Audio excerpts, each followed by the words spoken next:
കർത്താവിൻ്റെ അതിപരിശുദ്ധ നാമം വാഴ്ത്തപ്പെടുമാറാകട്ടെ. പ്രിയ ദൈവജനമേ, നാം നമ്മുടെ ഭൗമിക കൂടാരത്തിൽ വസിക്കുന്ന ഈ കാലഘട്ടത്തിൽ ആത്മലോകത്തിൽ നിത്യത ചെലവഴിക്കാൻ തക്കവണ്ണം വാക്കിലും പ്രവൃത്തിയിലും ദൈവം ഏൽപ്പിച്ചിരിക്കുന്ന ദൗത്യങ്ങൾ പൂർത്തീകരിക്കേണ്ടതുണ്ട്. അതുകൊണ്ട് തന്നെ ഈ ഭൂമിയിലെ പ്രവാസകാലം ഭയഭക്തിയോടെ തിരുവെഴുത്ത് വായിച്ചും കേട്ടും ധ്യാനിച്ചും തിരുവെഴുത്തുകളാൽ നാം പണിയപ്പെടണം. അങ്ങനെ പണിയപ്പെടുമെങ്കിൽ ഈ കൂടാരം വിട്ട് ആത്മലോകത്തിൽ കർത്താവിനോട് കൂടെ വസിക്കുന്ന കാലം നമുക്ക് അനുഭവിക്കാൻ കഴിയും.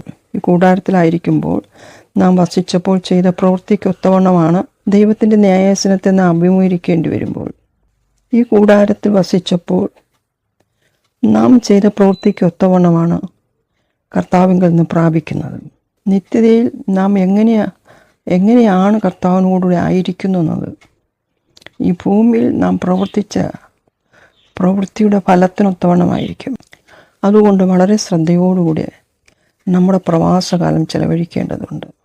അതുകൊണ്ടാണല്ലോ കർത്താവ് പറഞ്ഞത്, എൻ്റെ വചനങ്ങളെ കേട്ട് ചെയ്യുന്നവനൊക്കെയും പാറമേൽ വീട് പണിത ബുദ്ധിയുള്ള മനുഷ്യനോട് തുല്യനാകുന്നു. അപ്പോൾ ദൈവത്തിൻ്റെ വചനങ്ങൾ കേട്ട് അതനുസരിച്ച് പ്രവർത്തിക്കുന്നതിന് ഒത്തവണ്ണമുള്ള പ്രതിഫലമാണ് കർത്താവിങ്കിൽ നമുക്ക് ലഭ്യമാകുന്നത്. നമ്മുടെ ദിനങ്ങൾ എണ്ണപ്പെട്ടിരിക്കുന്നു, ദൈവം മുന്നേ നിശ്ചയിച്ചിരിക്കുന്നു. അതുകൊണ്ട് തന്നെ വളരെ സൂക്ഷ്മതയോടുകൂടി ഈ പ്രവാസകാലം കഴിക്കുവാൻ കർത്താവ് നമ്മെ ഏവരെയും സഹായിക്കുമാറാകട്ടെ.